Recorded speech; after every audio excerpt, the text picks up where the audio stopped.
Cerchi un biglietto aereo? Scegli la libertà di viaggiare come vuoi tu. Prendi il Volo offre un servizio speciale per Dakar. Voli Neus, con partenze da Malpensa, Bergamo, Roma e Verona. Puoi scegliere le date che preferisci, decidere il numero dei bagagli e puoi pagare anche a rate. Inoltre possiamo offrirti anche altre compagnie aeree come Air Senegal, TAP Air Portugal, Royal Air Maroc e tante altre. Per info e preventivi chiama il numero 329 9855 000 anche via WhatsApp. Comprendi il volo, puoi acquistare il tuo biglietto aereo in modo facile e veloce per un viaggio sicuro e conveniente. Prendi il volo, scegli la libertà di viaggiare come vuoi tu. Et demain, à la première heure, avec mon groupe, je vais déposer une motion de censure pour faire tomber le gouvernement. Je veux rassurer tout le monde. Nous avons entendu parler de motion de censure, faire tomber le gouvernement. Il n'y aura pas de motion de censure. Il y a des politiciens complètement dépassés par les événements, appuyés par leur presse. Mais je puis vous assurer qu'il n'y aura pas de motion de censure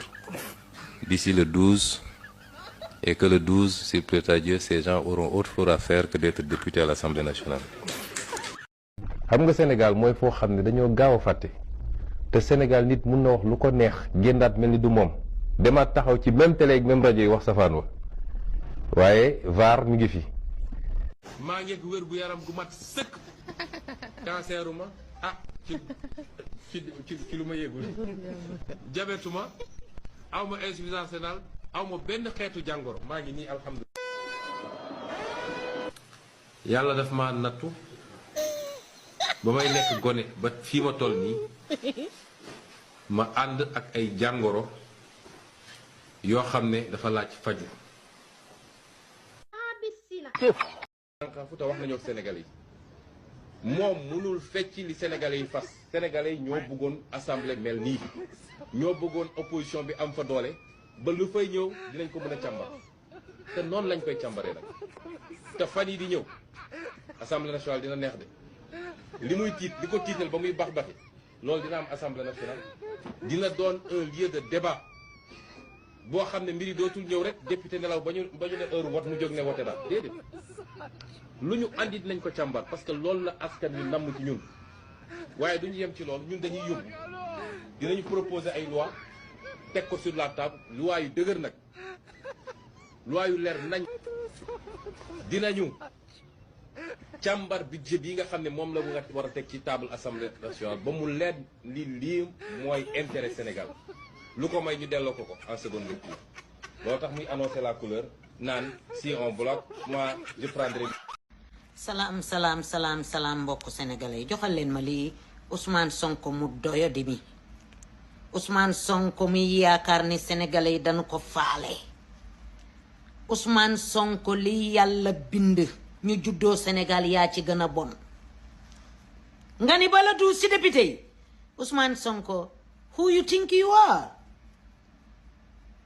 Who do you think you are, nigga? You bloody hell. lay xew la dus yàllaa ko xam ñun faale wunu la waxal ci xale yi ñuy rapatrier ñuy ñëw Sénégal di këpp si sa kaw Ousmane Sonko waxal la xale yi nga ne woon mbagg ak mbagg waxal ak marchand ambulant yi la doon topp yor seen backpack yi di taalaka lakk nga ñëw Caterpillar dañ la war a woowee usu Caterpillar nga ñëw ramasser leen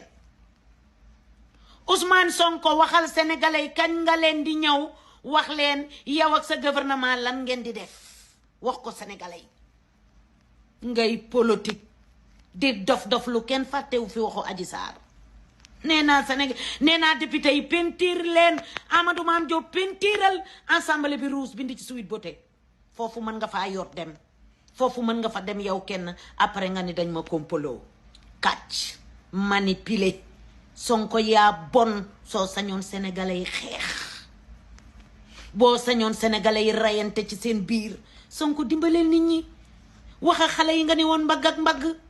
tànk ak tànk woowal leen ma néega bi jox ko sama vidéo bi ni ko ñun faale wunu ko Sonko ñun dañoo dund démb tey soog a ñëw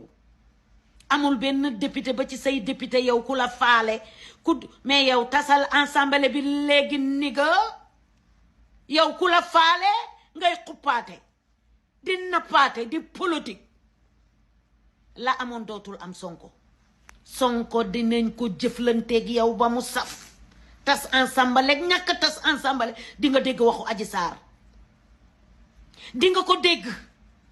yaay premier ministre boo xam ne dañ ko jiiñ viol mu dof loola ni nga sénégalais yi xamu leen yéen ki leen jiite bàyyi poola la eediyeet Sonko ñun ngay napp yow Sonko ñun ngay napp nee naa la sooy def sa yi da ngay bàyyi ba ma dem Amérique boo leen di dofloo ensemble da ngeen di bàyyi ba ma ñibbi yow ngeen di doog a def seen yi ngeen di def Sonko tasal ensemble tey ci guddi gii yow kenn faale wula ngay waaj Jomaay jugal ci sa bopp Jomaay ana jeeg ji nanu wax ak yow Sonko du président yow la yàlla fal Sonko falu la Macky Sall la fal moom mi la génnee yaag Sonko ma ni Sonko Jomaay sa booy la woon léegi mooy sa président yaa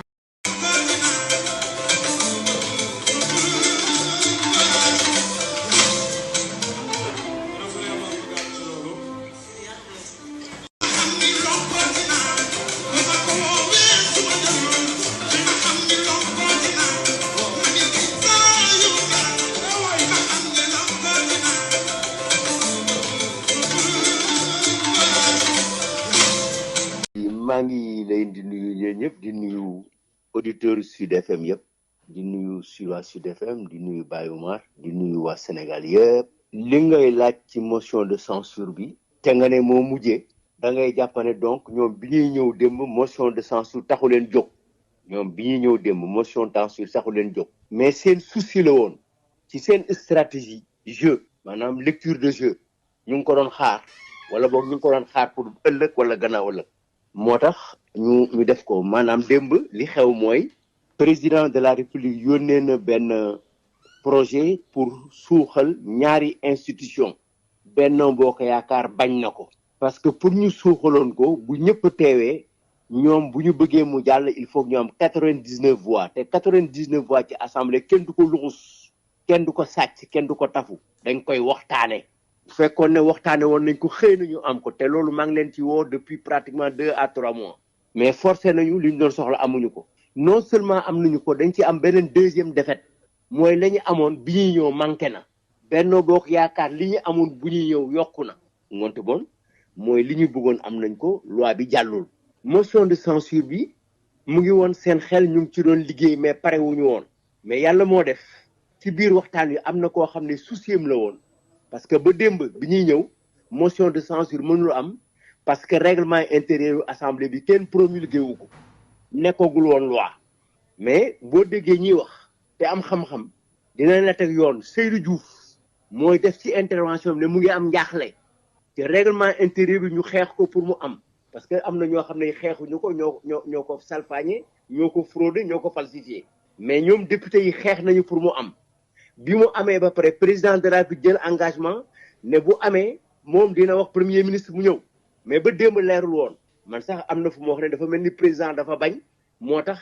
xëy na yónneewu ko conseil constitutionnel mais Seydou Diouf wax na ko démb ne am na njaaxle ci loolu mais ministre de la justice bu ñu jógee nag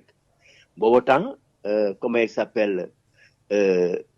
le président du groupe Abdou Mbow wax na ba pare te tuddul motion de censure boo ko seetloo mais bi ministre bi waxee ba ne tontu ci biir Seydou Diouf ci biir waxam parce que yenn saa yi nga tontu fekk ngeneen ngay tontoo mu daal di ne bon def nañ ko démb depuis hier xaw ma le premier mais c'est extraordinaire moo tax ci explication yi Abdou Mbow def la leen wax ne seen affaire bu di jàll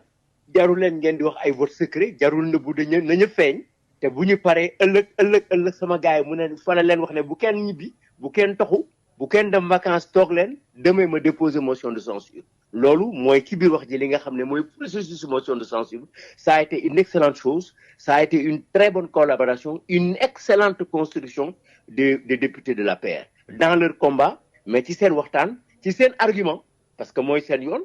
ci seen argument am nañ ko ba ministre bi tontu leen wan leen ne la oloma wante moom la ñu ragal na dina ko baare léegi jeex na premier ministre mënatul daw ñëw ci assemblée bi. léegi à moins que nag à moins que. mu créer benn crise institutionnelle. ok léegi doyen lan yan mooy chance su motion de censure bi daaneel gouvernement bi aboutir. ba fi mu nekk de am nañu. d'abord def nañu bloc. gagné nañu premier match bi en bloc. mooy commission bi. dara manqué wul. ñu dafa mel dañu nekk en progression. 16 yi ñu amoon la ñu votel ñu ñëw en plénière. am 81 fexe am 83. wante en bloc. ñële manqué nañu il sort d'une défaite. dañuy dajewaat nag ci loo xam ne lii. premier ministre moom ci bugg non seulement bugg ko. mais xëy na sax ragal na ko. wante bon c'est une équipe qui monte en victoire c'est une équipe assise. c'est l'équipe de la Coupe d'Afrique de Boy Cissé. manko uti ndam li. donc chance su motion de censure bi mu ngi fi. démb wax naa ne chance su pour ñu jàllale loi bi gisuma ko. bu fekkee ne ku nekk garde nga say bëy ba bu ko di ko lekk. mais effectivement non seulement Benno Bokk Yaakaar mais non seulement Benno Bokk Yaakaar dajale na ay bëyam ba kenn lekk ko mais moom jël na bàyyi jàmbur dugal ci géttam. très bien. donc ça peut passer. amul benn problème pour ñu convoquer amul benn problème parce que am nañ ko fukki nit ak juróom-ñaar la ñu soxla te xam naa ne du ñu jël 83 yëpp comme ñële ni ñu defoon jël seen 53 dugal ci biir donc am nañu possibilité tey pour motion de censure bi premier ministre ñëw ci. ñàkk ci ñëwam nag lenn ren lay doon maa tey bu ko jéemee bañ président de la République dafa war a tirer toutes les conséquences. parce que c'est non seulement waree woon na irrespect vers l'Assemblée nationale. président de la République dimbali ndi si président de la République bii nag mooy chance am pour moom tamit mu bañ a am problème ak assemblée bi même bu dee assemblée ñetti fan li mu ci am ni day rester dans l'histoire mieux vaut que premier ministre ñëw wuy si et puis nag maintenant avant boobu mu am ñu dox pour calmer ardeur bi ñu war a demee ci match boobu ci assemblée boobu loolu nit mën a dox la. Maître Lamine Gueye, en tant que président de l'Assemblée nationale, vous avez été un des acteurs de la crise. Si je résume la situation, lundi à midi, une motion de censure avait été déposée contre le gouvernement de M. Mamadou Dia. Cette motion de censure devait être votée dans la journée. Lundi à midi, vous et vos députés, vous trouviez ici à l'Assemblée nationale. Qu'est-ce qui s'est passé? Nous étions à l'Assemblée nationale à cette heure-là, lorsque des éléments de gendarmerie sont venus, un officier à la tête, signifier aux députés d'avoir quitté la salle. Sur réquisition, disait-il, du commissaire du chef du gouvernement. Les députés ne sont pas inclinés. J'ai moi-même requis la gendarmerie, en vertu des pouvoirs que je tiens du décret de l'ordonnance du 3 septembre 1960, et j'ai mis le président de la République au courant de la situation. Et le président de la République et moi, nous avons été d'accord pour estimer que si les députés se trouvaient dans l'impossibilité de siéger dans le lit habituel de leur délibération, il ne restait plus qu'à siéger en tout autre endroit, puisque la motion de censure devait, au terme de la Constitution, voter dans un délai qui ne pouvait pas excéder la journée de lundi, qui ne peut pas dépasser la journée de lundi. Et c'est pourquoi vous avez été siégé à votre domicile? Alors nous avons siégé à mon domicile, vu l'impossibilité où nous étions de siéger, puisque entre le moment où je suis allé voir le président de la République et le moment où je suis revenu, certains députés avaient été expulsés et quelques-uns même arrêtés. Les abords de l'Assemblée est devenu inaccessible pour le public, aussi bien que pour les députés. C'est là, chez vous, que vous avez voté la motion de censure? C'est là que nous avons voté la motion de censure par 47 voix, auxquelles ça serait certainement ajouté, sûrement ajouté, les voix des 4 députés qui ont été arrêtés. mais dafa am ay samay proche yu may woo na man jégalul kan laa tooñ bay jégalu lan laay jégalu kan laa tooñ bay jégalu ma kenn ay éclaircissement laay def ci point par point attaqué wu ma benn état te sax da ngeen war a xam ni normalement am nañ droit ñun Ousmane Sonko teg gouvernement ba pare ñu taxaw génn def live ni gouvernement bi ànduñu si te defuñu loolu parce que gis nañu lépp nice ñu ne diw def na ko ministre ñun ànduñu si diw def na ko loolu mooy état Fall loolu mooy état léegi nag diw kenn du ko laal diw nangam loolu jeex na par mbalak nag gars yi dañuy wax ñu ne damay sam benn copain quoi mu ne ma Karim envoyé ma benn photo quoi boo xam ni bi ma génnee prison sama kaso bële dama demoon seeti Ousmane Sonko ñun nit dëgg dañ demoon seeti président Sonko quoi ñu dem këram bi ñu demee waxtaan foofu waxtaani Sénégal après may génn ñu ñaan quoi ñu ne dañuy ñaan ñu toog ñu ñëpp ñaan quoi ma gis gars yi dagg photo bi quoi dugal ko xam nga sama benn copain envoyé ma ko dama kaañoo ndax ma ni Sonko sax sa sëriñ la yow quoi waaw demoon nga uti ñaan déedéet man Sonko dama demoon di ko ñaanali man dama demoon di ñaanal Sonko dama demoon foofu pour ñaanal ko loolu il faut gars yi comprendre ko quoi man Sonko matuma sëriñ du sama sëriñ matuma sëriñ déedéet parce que instant yi nii xamal lan la sama mindaan la man maa koy fay dama koy fay mu may liggéeyal instant yi nii di jour bi 2 avril après 2 avril bi président Sénégal Bassirou Diomaye Faye yàlla na ko yàlla may ndam may leen ndam ñoom ñëpp bi mu defee décret ne Ousmane Sonko premier ministre boobu la Sonko nekk sama mindaan man Abdou Karim léegi nag mën na ne léegi nag Sonko mën na nekk yéen seen sëriñ mais comme man sama mindaan la man kon léegi nekk te Sonko xaadimul xurum xàq la léegi nekkatul léegi moom kii léegi nekkatul sama sëriñ léegi nekkul yéen mën na nekk seen sëriñ yéen mais man sama mindaan la doo ko moom xaadimul xurum xàq la xaadimul Karim la léegi xaw ma ndax comprendre li ma bëgg c'est-à-dire yéen Sonko bu nekkee seen sëriñ man sama mindaan la man parce que fi ne nii maa koy fay sécurité maa ko géré man maay fay ci contribuable bi di ko fay maa ngi def le tout loolu mooy dëgg ngeen comprendre ko diw dañ koy laal kenn du ko laal loolu xewi na il faut ngeen xam ni pouvoir ngeen yor te pouvoir dafa ànd ak ay critique ngeen yaatu dënn ibbeeku déglu nit ñi ak xel xam ni ñun mënuñu nekk noonu projet bi bu daanoo bu fekkee dafa daanu mais ñun ñëppay daanu on a. bu ko defee ñun nga gis nit ñi di gërëmaate léeg-léeg nga gis man de feebaroon naa bay bëgg a dee waaye su dul woon première dame wala su dul woon président la wala léegi lii. Dieu sait que bi ma toogee ba tey ci li ma secourir ay nit ci ay opération ci ay leneen ak leneen tey dama xëy ñu ne ma telle personne opéré nañu ko alhamdulilah rabil alamin ma sant yàlla parce que loolu tamit xëy na bu ma ko deful woon mën na am ñooñu dañu am ci ku ñu def. man de li ma jàpp mooy lu mel ni caisse noire tuddewuñ ko nag ñoom caisse noire ndax léegi ñu ngi ko tuddee fonds spéciaux wala fonds politique.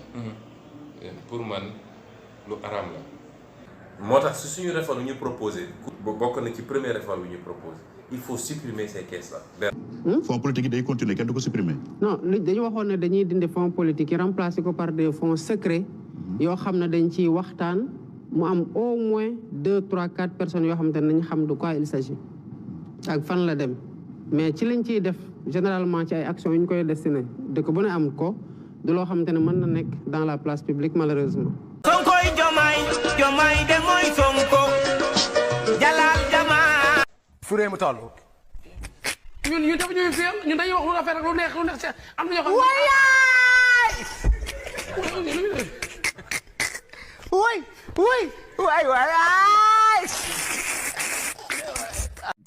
Dakar Times ne waaye fonds politique yi moom comme ni ko gars yi diggee woon teñ lañ koy supprimer moo ma ca jaaxal Diomaye Faye 11 milliards caisse noire at bu ne Ousmane Sonko premier ministre 9 milliards at bu ne waaye Ousmane Sonko waxoon ca 2018 ne dana supprimer ay fonds politique laa la wax 2024 2026 bi lée koppar gi toll na ci téeméer ak juróom fukk ak benn laa la wax 151 milliards la ñuy jébal Diomaye Diakhar Faye mi lée bu dee premier ministre Ousmane Sonko 66 milliards muut ban ne waa léegi kañ la ñuy supprimer fonds politique waaye balaa loolu bu ngeen joxee majorité assemblée caisse noire dootul am Sénégal. le premier ministre du woon sama xarit du woon sama xarit de déedéet. laquelle ma ne ko nañ nekk xarit mu ne ma kon nekk ñu woon xarit ma ne ko non dañu doon ànd sur un projet en toute loyauté mais ne ko woon sama xarit miinoon naa la nag daan naa la bàyyi xel di la déglu mais ne ko woon sama xarit. yàlla wërsëg na ko doom mu tuddee ma ko man mii. te loolu su ma juumul 2016 la woon dañ may dàkk ci fonction publique dañ ma dàkk ñu teg ci ñetti semaine wala ñaari semaine yàlla wërsëgal ko doom mu tuddee ma ko kon kooku kenn mënul lam-lamee sama digganteeg moom ci wàllu coppeel wàllu mbokkoo sama rakk la sama xarit la. kii nee na Bambey mooy Sénégal. Bambey moom foogee na Sénégal. Dakar daal Sénégal. Dakar Sénégal. Bassirou Diomaye nang ngay Dakar kon de xana lem in maire bi. Lem in maire. Kata gaaw de Diomaye nang ngay Dakar kon Dakar Sénégal. Kon mo lem Dakar o Sénégal. Iyo mo. Bassirou Diomaye nang ngay ma Dakar palena. Pare to te lem yo te Sénégal Sénégal. Ko pare are Dakar. Xana lem mo in Bambey kon Bambey foogee no kii na sax.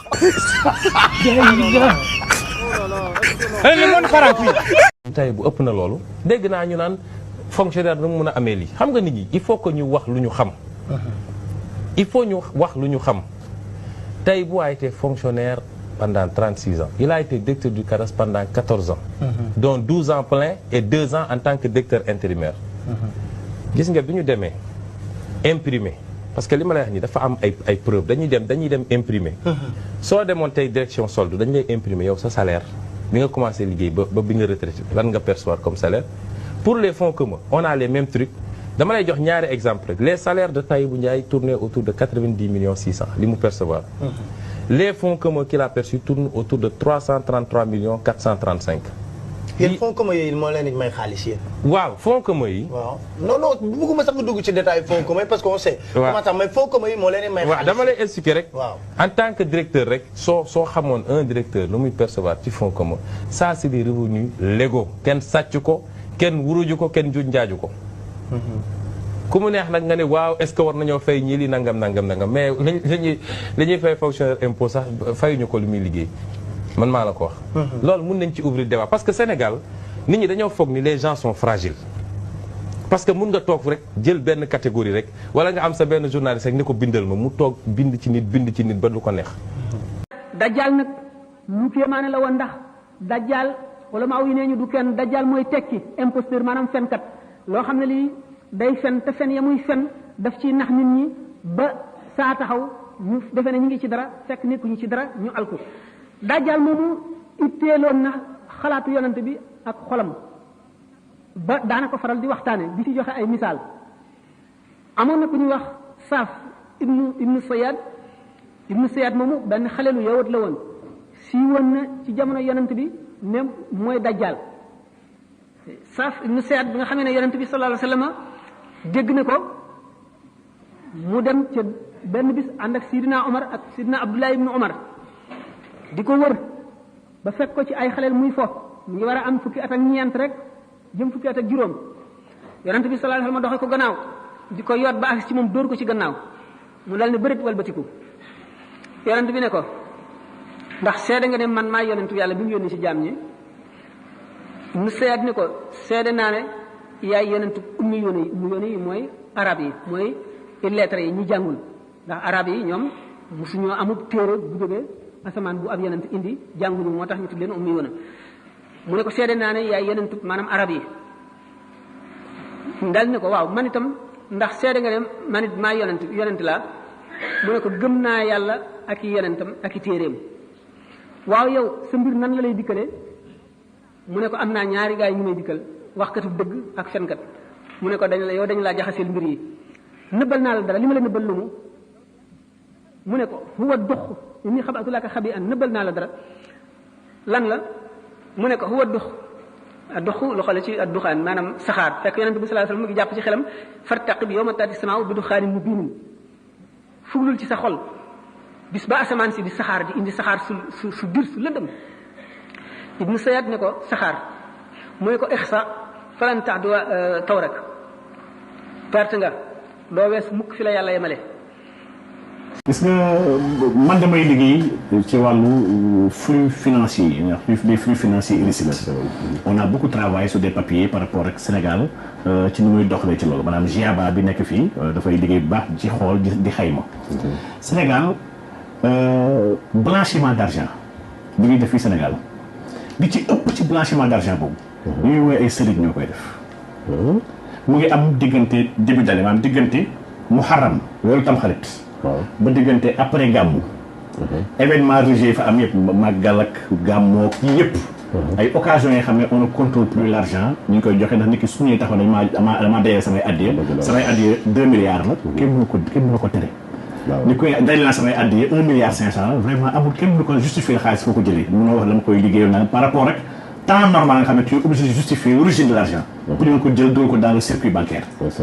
jamono événement religieux ay ziar ak ay màggal ak gàmmu. jamono bi nga xam ne trafiquants yu bëri te yu si bëri nañu ay taalibe lañ yu nekk si dëkku tubaab bi ay Italie ak yenn dëkk yu bëri ay taalibe lañ. si ay sëñ la ñuy ut leen xaalis sàngam laa bëgg dugal circuit bi yow laa ko bëgg jox nga mel ni comme addiya la nga dugal sa compte après nga yaa ci moom nangam. ci seen turu nangam xam nañ fay sëñ yi nga xam ne dañuy fay koy 10% ba 20%. te ay sëñ lañ am nañ taalibe leen topp am mbooloo bu bëri nag seen ginnaaw te ay sàcc lañ donc sëñ Abdou Khadre nga xam ne kon bi yéeme lu dina dëkk bi dëkk bu taxaw ci ay contradiction yu extraordinaire la maanaam dëkk bi ñi nga xam ne ñoo ko waroon defar ñoom dañu gën a sédd si ñoom njub ak mbaax ñun ñoo gën a dëng ñoo gën a jubati te li ñuy doxal ku doon xemem l'islam ba ñëw si ñoom xool seen ay jëf fa ngay jaaree suuf l'islam wérul donc nit nga xam ne rek il y a un trafic et un marché maanaam bi nga xam ne dañ ko def léegi ci biir diine bi. mais li gën a grave mooy xaalis boobu bu dee comme ni nga ko waxee bëri na bariwaay bu nga xam ne tey pauvreté bi tey la gën a yokk. waaw xaalis bu salté amul dara lu mu def ci lu mu wàññi ci wàllu pauvreté ak yu mel noonu. xaalis bu salté li muy permettre kilifa yooyu suñ jëlee seen wàll par exemple supposons ku ñuy waxtaan la ñun dama am suñu groupe ay xarit nous sommes 20 personnes dañoo am ay ñu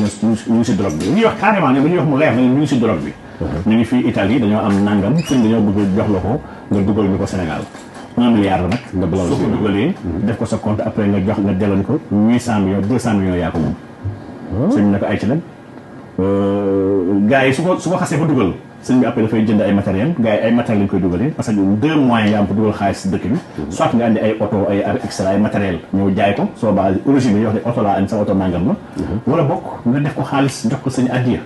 wala bokk nga def ko ay garab ak ay affaire yu nga xam ne ko tere maanaam ay oto yu bon oto yoo xam ne ko sàcc ndax voiture volée yi fii Sénégal dafa am marché te marché yi ñu koy gérer ay sëriñ lañ tam ba tey voiture ay armes volées yi ay munitions yu bëri marché la ay doomu sëriñ ñoo ko fiy gérer faux médicament ak trafic médicament bi ay sëriñ ñoo ko fiy gérer Sénégal c'est dama wax nii yëpp ñam ñoo ci gën a fës ñooy raxas xaalis bi ñoo koy jënd ay oto tapp ko ay jabar tabax ko ay kër boo koy taxaw ñu ne yàlla nee na yoon ci benn. donc man balaa AstraZeneca ñëw Sénégal li muy wax nii man doon si def ay waxtaan. c'était bien avant sax Sinopharm bi ñëw Sénégal. man vaccin bi xaaruma gars yi andi ko ma commencé si wax. dama ko topp depuis le début ñi def recherche di publier laa jël seen ay publications lire pour xam qu'est-ce qu'ils disent ñoom ñi nga xam ne ñooy laboratoire yi ko créé donc man xaaruma ay professeurs nekk fii di wax maak ñoo ma ci yem xamuñ ci dara n'est-ce pas donc AstraZeneca boobu. wax dëgg yàlla ñu def ko lu gën a oyof ci àdduna bi di gënoon moins cher au début c'était l'Oxford University moo ko bëggoon porter Bill Gates avec sa fondation le CEPI Gavi Bill et Melinda Gates dem démarcher pour ne ko non il faut war ñu ko bàyyi mu libre dañ koy jaay man Bill Gates mu duggee rek ci AstraZeneca ci année dernière 2020 man ci laa commencé tey ci AstraZeneca ne man Bill Gates lu mu dugg sama droit nag am naa droit identifier quelqu'un xam ne kii c'est un transhumaniste avéré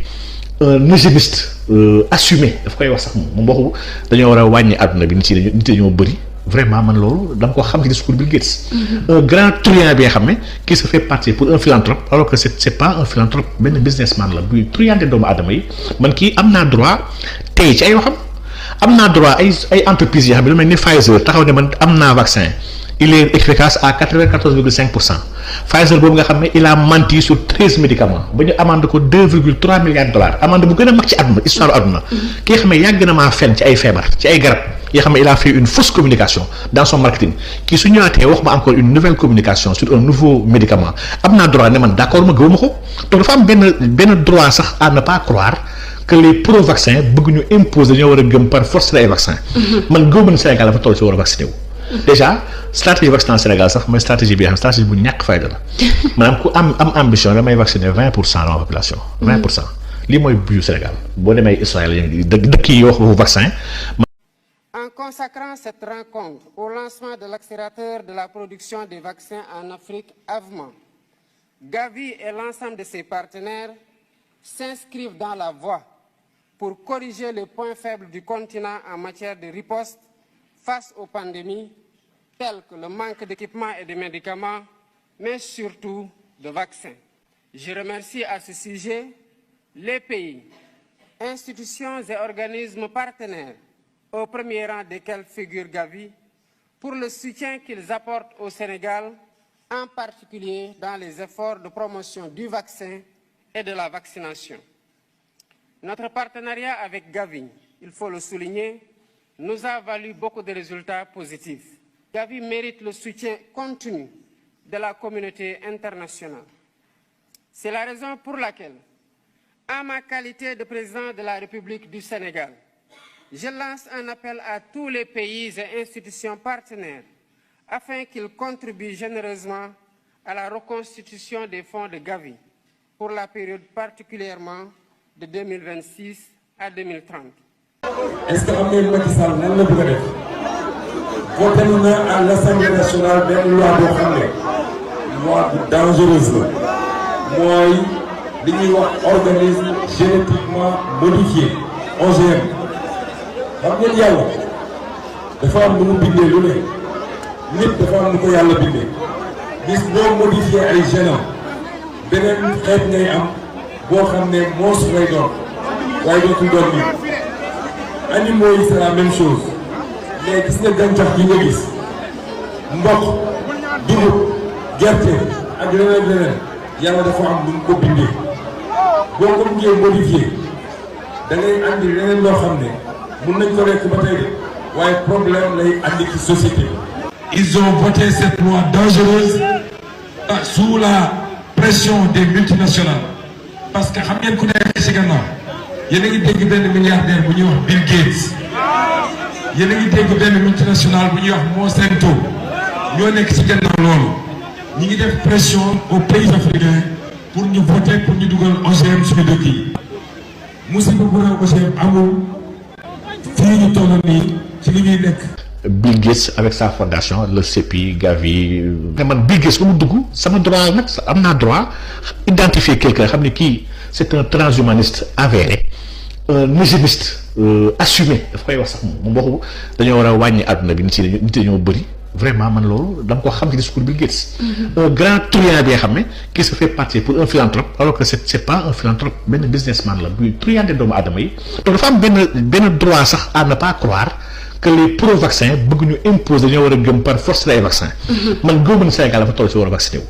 Bill Gates mi nga xam moo jiite franc-maçon yi àdduna bi yore alalam yaa may dégg ànd ak Illuminati yi ñooñu àdduna bi nit ñi ñu ngi ci juróom-ñetti milliards yu yées as tuut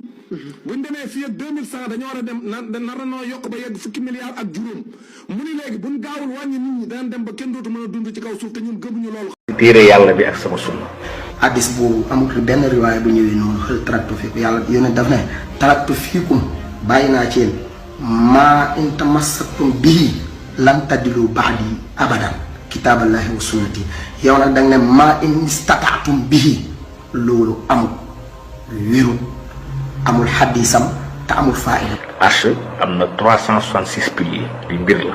am na lu muy teg. doo jum Arsh demal ci téere yi ko jàngale yi wér yëpp yi wér nag laa wax demal day wax loolu la Arsh am na juróom-benn téeméeri junniy piliers juróom-benn téeméeri junniy piliers amul 670 6000 wala 60 maanaam 600000 piliers la Arsh am. 600,000 piliers. ba malaaka yow de ñëw alak xeetu noox amuñu droit dem alak ko lu may jaanu si xalifu jamono bi laaj ko wax ko di jox ko laaj ko pour am digalam ñëw ci Ibrahima ne kat borom moo ñu yabal ñoo ñëw dañoo war a alak xeetu lu. da nga juum yéen Thial Ibrahima malaaka yi laajuñ ko ndigal dañ ko doon jox xibaar moo tax bi mu bëggee intervenir ñu ne ko yaa Ibrahima aarid an haza. n'est-ce pas l'autre jarbaatu Ibrahima alayhi salaam loolu donc yow histoire la à la Mésopotamie fi ñuy wax Ur ak Canaan lii moom dama si ñëwaat wax dëgg yàlla. li xam na da nga juum déedéet wérut loolu amul c'est pas vrai yonent Yàlla Ibrahim yonent Yàlla Luut doomu baayam la taarix la ak Haaraan ak Azara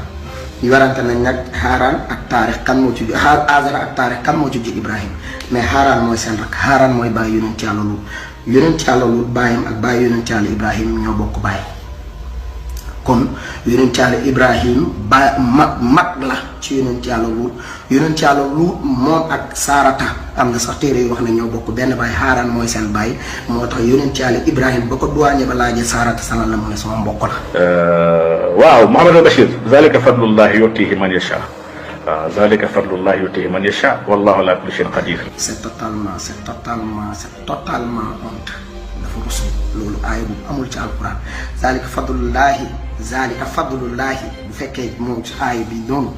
am na zalika fadlu minallahi waaye zalika fadlullahi ñett la jëloon la ñëw ci alquran benn mu ngi ci suratu Maa'ida mooy zalika fadlullahi yuti man yasha wallahu wasi'un alim beneen mu ngi ci suratu Hadid mooy zalika fadlullahi yuti man yasha wallahu zul fadlil azim beneen mu ngi ci suratu Jumaa mooy zalika fadlullahi yuti man yasha wallahu zul fadlil azim ñaar yooyu ñoo niroo ñetti zalika fadlullahi moom waaye zalika fadlullahi yuti man yasha wallahu ala kulli shay'in qadir kooku moom c'est pas vrai waxoo dëgg loolu amul ci alquran. tekki tout ça sax yàlla moo ko ne maa kaana Muhammad aba ahadin min dalikum walakin rasulullahi wa xaatimil anbiya. aay boobu amul ci alquran Baqara ba Naas aay boobu amul ci alquran wallahi du dëgg li am mooy ما كان محمد أبا أحد من رجالكم ولكن رسول الله وخاتم النبيين وخاتم النبيين وخاتم الأنبياء amul. Une personne qui ne maîtrise pas le Coran, une personne qui ne maîtrise pas les hadiths du prophète, une personne qui ne maîtrise non plus l'histoire des prophètes n'a point le droit de parler au nom de l'islam, en l'occurrence de nos nobles tariqa. Koo xam ne mokkulul alxuraan muy solo xadis wérul te it xam-xamam ci siira des na yellul ci moom mu yëkkati ay kàddu jëme ko ci lislaam rawatina muy jàngale. Koo xam ne melo yi ma lim mi ngi ci yow li la war mooy nga dem jàngiwaat maa nga dem nafari. Cheikh Omar Diagne su yemoon rek ci alxuraan bu mokkul mbaa solo xadis wérul mbaa akub des la ci xam-xamub siira sax ñu mën a wax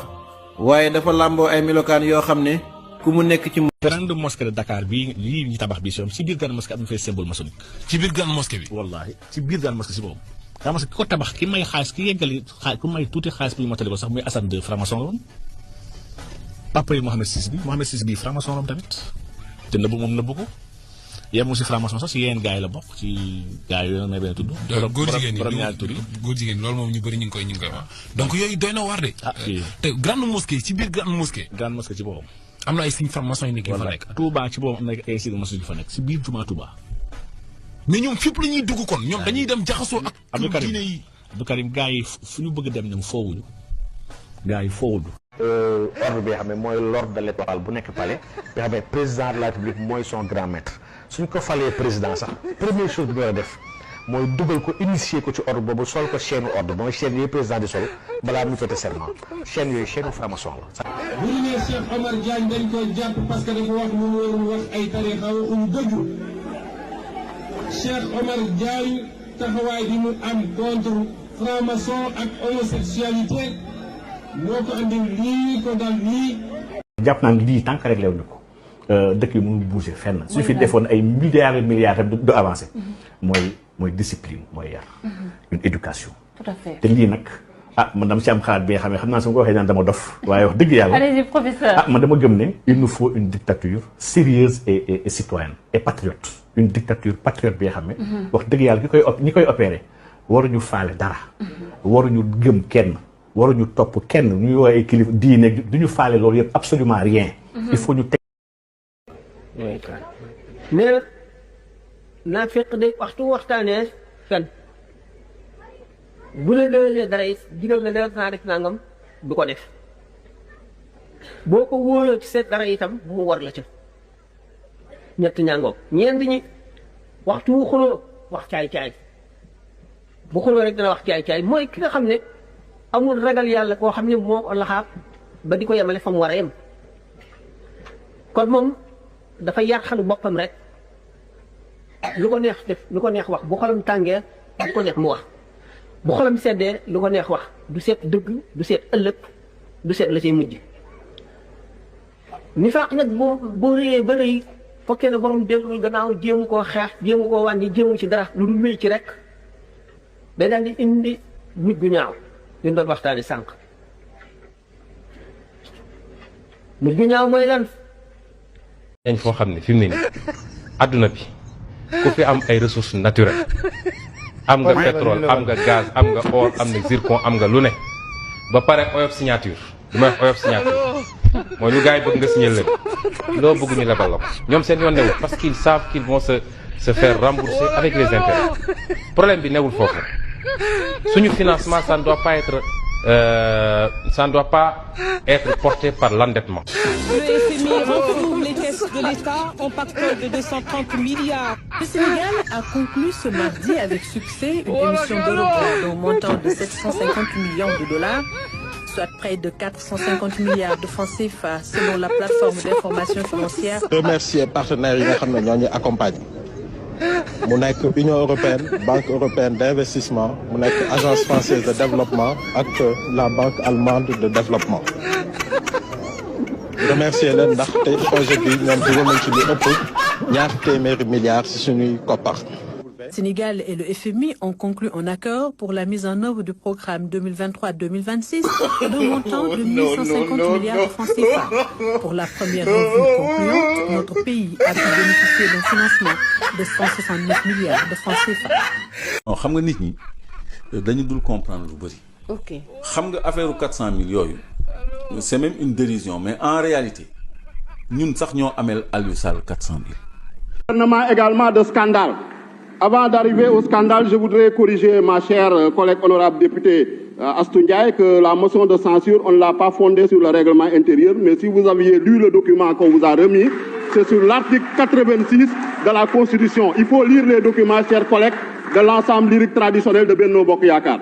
Voilà, donc ce gouvernement, on a dit que sur la forme, ce gouvernement est pléthorique. Il n'y a aucune autre loi qui a été prise pour modifier le règlement intérieur. Donc normalement dans le règlement intérieur, les actes 97, 98, 99 anciens ne doivent plus être retrouvés parce qu'ils ont été supprimés. Les chapitres dont on te parle également ne doivent plus être retrouvés dans ce règlement intérieur-là puisqu'ils ont été abrogés. C'est ce que dit la loi organique modifiant le règlement intérieur en 2019. Donc par voie de conséquence, donc tout ce qui est lié à la déclaration de politique générale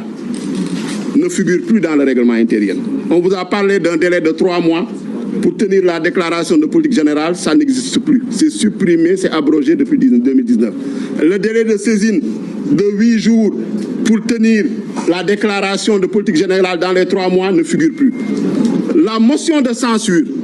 ne figure plus dans notre règlement intérieur. La question de confiance ne figure plus dans le règlement intérieur. Politique générale du gouvernement dont Monsieur le Président de l'Assemblée nationale, honorables députés. Monsieur le Président, dans son message solennel à la Nation du 31 décembre 2015,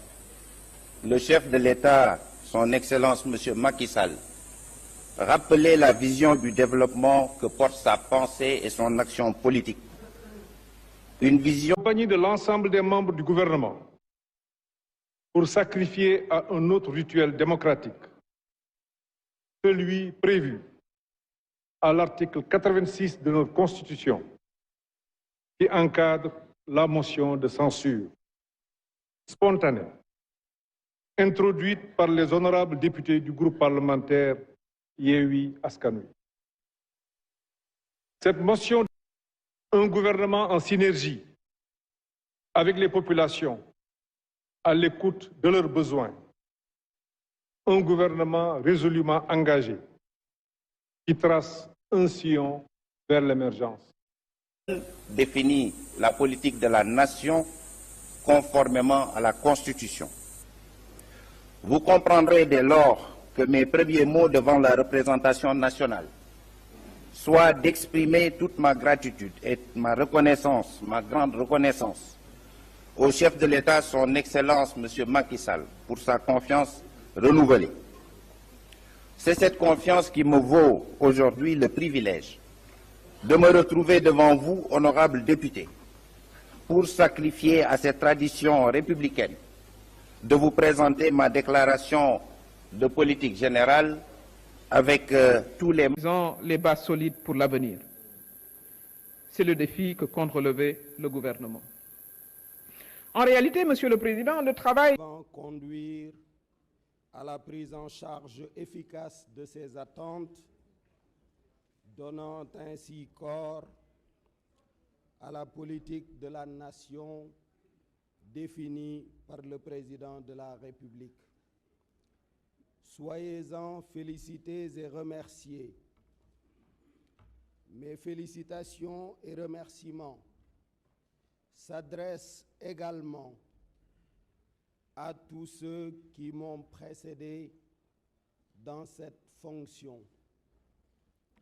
Monsieur le Président de l'Assemblée nationale, honorables députés,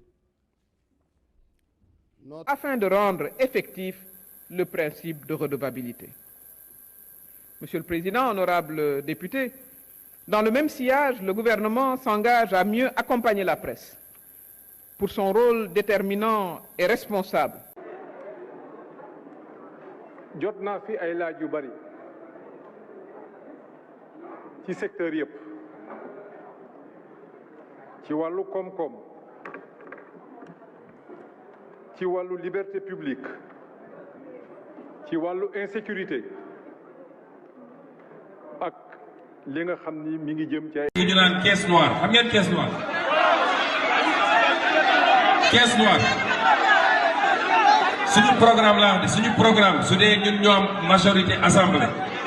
caisse noire nga jël 17 milliards voteel ko benn nit ne ko nag kenn du la contrôler yaa ko moom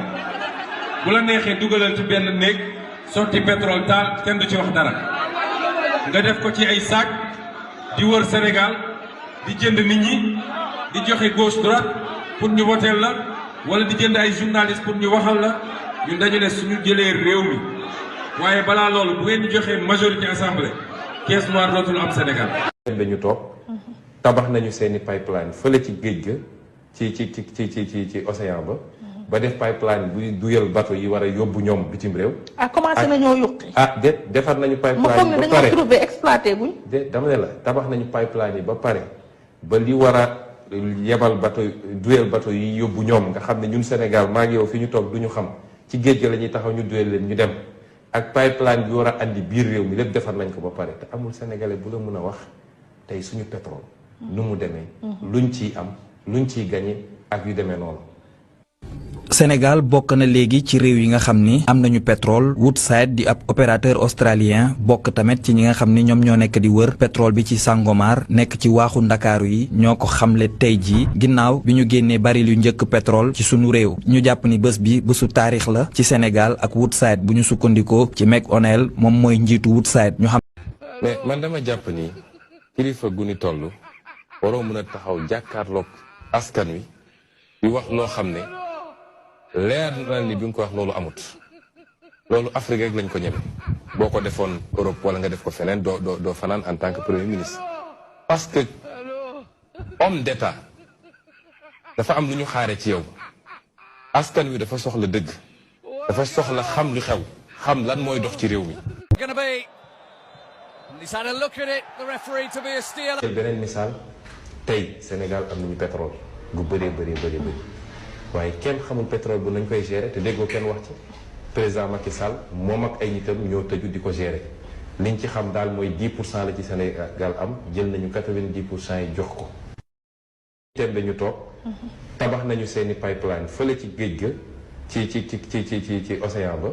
ba def pipeline buy duyal bateau yi war a yóbbu ñoom bitim réew. commencé nañoo yuqi.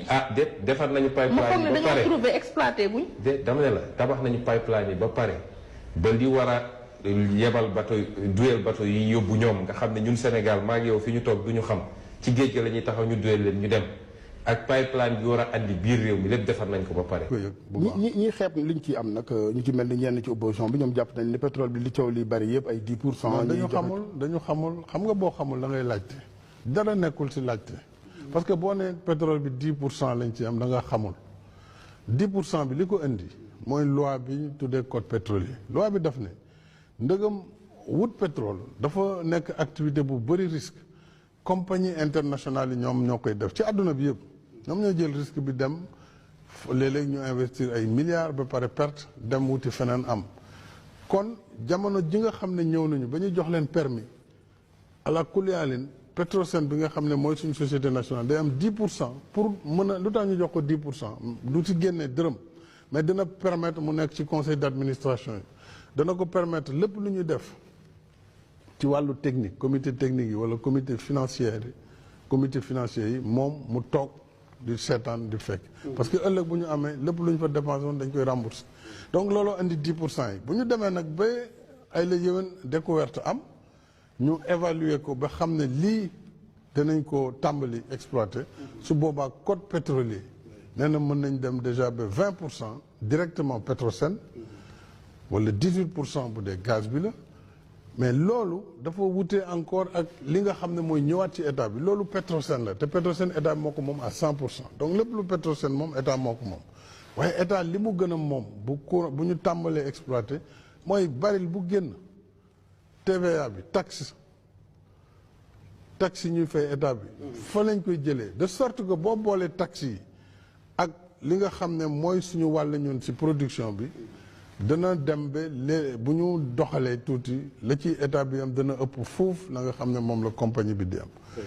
waaye mbir mi du mbirum ay 10% ak yooyu ku def loolu c'est que wax dëgg yàlla comprendre mbir mi ni muy doxee. Très bien. Excellence le Président.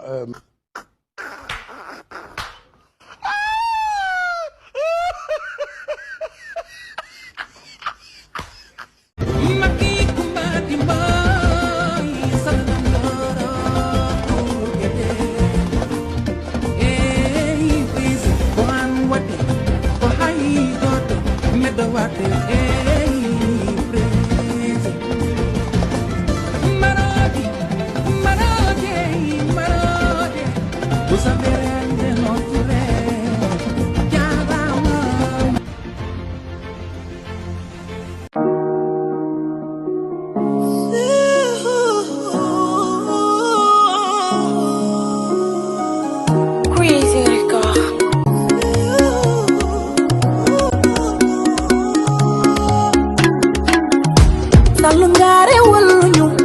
lam toro bugede so fi jóge fu ñu jëm ñun ku ñuy am comme président liggéey bi rafet na gis nañu say jaloore fi ñu jëlee fi ñu indi jaarama mon président jaaxle nañ waaru nañ ci sa décision bi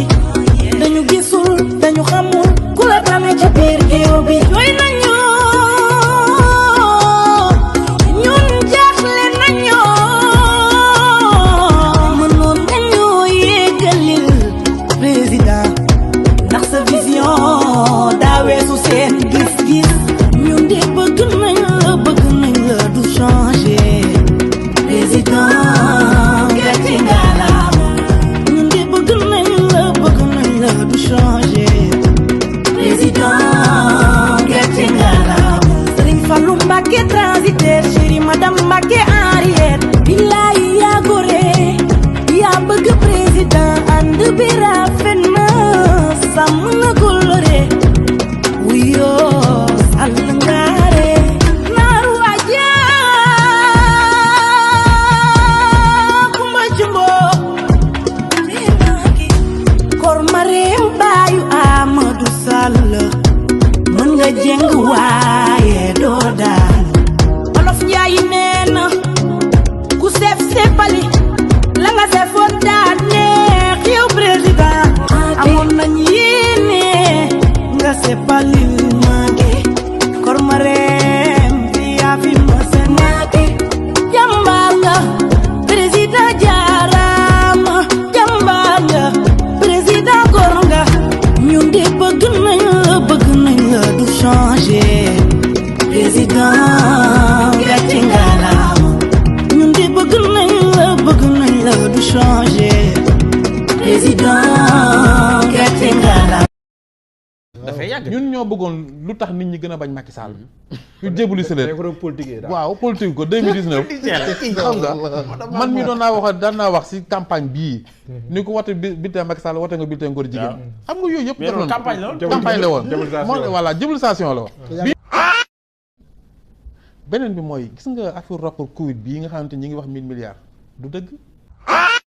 dafay yàgg ñun ñoo bëggoon lu tax nit ñi gën a bañ Macky Sall bilaay Sénégal gi nii lañ koy bàyyi ñuy duur ci kaw nit ñi taxale lekk ñu bàyyi leen. nañ jël livre solution bi bu ñu ko jëlee lire ko rek dootuñ soxlaati PSE dootuñ soxla leneen. livre solution moom ñoom nañ jël livre solution bi bu ñu ko jëlee lire ko rek dootuñ soxlaati PSE dootuñ soxla leneen. tous les hauts emplois à un certain niveau directeurs généraux d'abord warul nekk lu ñuy jox ay nit yoo xam ne dañuy def la politique de manière flagrante un directeur général su melee ni mu war a mel di liggéey ni mu war a liggéey amul jotu nekk ci terrain bi naan day organiser ay meeting ak day politique. deuxième bi war nañu fexe ba poste yooyu yëpp dañuy def appel à candidature soo demee Togo Côte d'Ivoire léegi pour nekk directeur général impôt domaine wala douane dañuy def appel à candidature daal di génne des critères xool sa njub xool sa cursus sa ancienneté xool sa compétence ñu def une sélection boo xam ne comité bi koy def ay nit yu autonome lañu su dee 50 ñoo déposé woon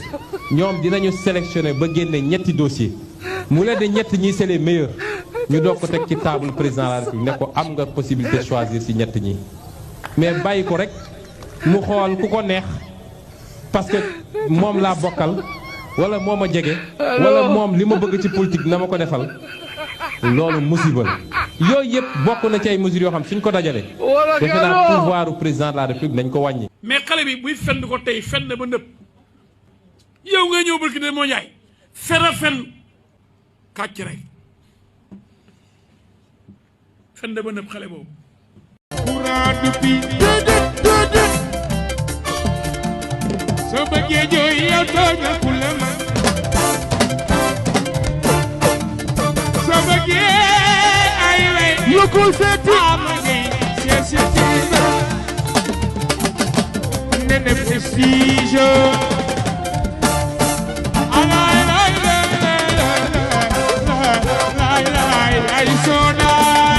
Voici comment Macky et Diomaye parlent de leurs prédécesseurs. président Abdoulaye Wade ñëw ci atum 2000 sumb ay liggéey yu bare ñun ñi ñëpp àndoon nañu moom ci liggéey boobu kon liggéey na lii ci la bokk ci lu mu tàmbali comme dama ni mbir mi mbiru Sénégal la amul lenn man lu may xëccoo du lu ma liggéey bàyyi fii du lu ma fekk mottali ko du loo xam ne dinaa ko tàmbali ëllëg kamay remplacer ñëw mottali ko. J'ai décidé de donner le nom du stade du Sénégal à mon illustre prédécesseur, le président Abdoulaye Wade, en hommage à son parcours multidimensionnel d'intellectuel, de panafricaniste, d'homme politique et d'ancien président de la République du Sénégal. Ainsi, pour que vive et se perpétue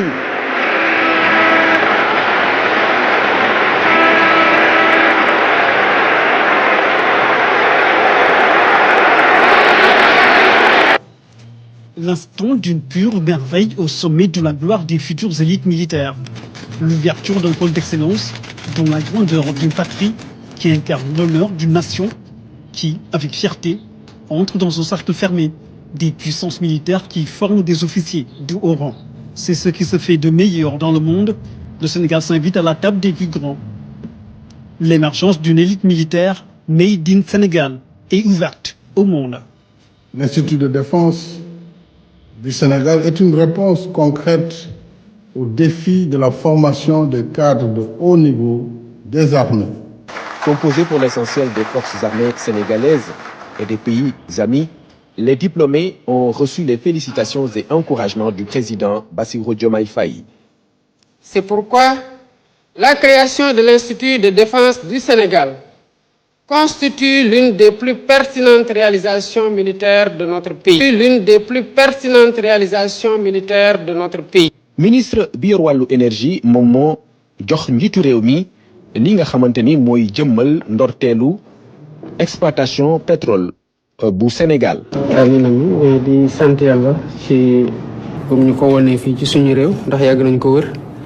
sant yàlla aussi ci bu mu tombeeg suñu ay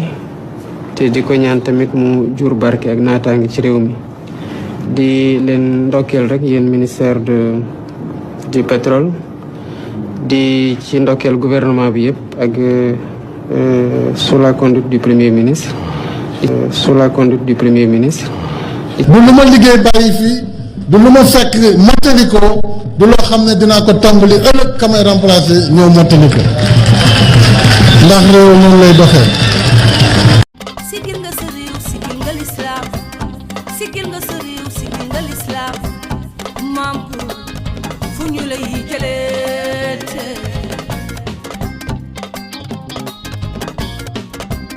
sigil nga lislaam sigil nga sa réew sigil nga lislaam sigil nga sa réew maam fu ñu lay jëlee. Cerchi un biglietto aereo? Scegli la libertà di viaggiare come vuoi tu. Prendi il volo offre un servizio speciale per Dakar. Voli Neus, con partenze da Malpensa, Bergamo, Roma e Verona. Puoi scegliere le date che preferisci, decidere il numero dei bagagli e puoi pagare anche a rate. Inoltre possiamo offrirti anche altre compagnie aeree come Air Senegal, TAP Air Portugal, Royal Air Maroc e tante altre. Per info e preventivi chiama il numero 329 9855 000, anche via WhatsApp. Con Prendi il Volo puoi acquistare il tuo biglietto aereo in modo facile e veloce per un viaggio sicuro e conveniente. Prendi il Volo, scegli la libertà di viaggiare come vuoi tu.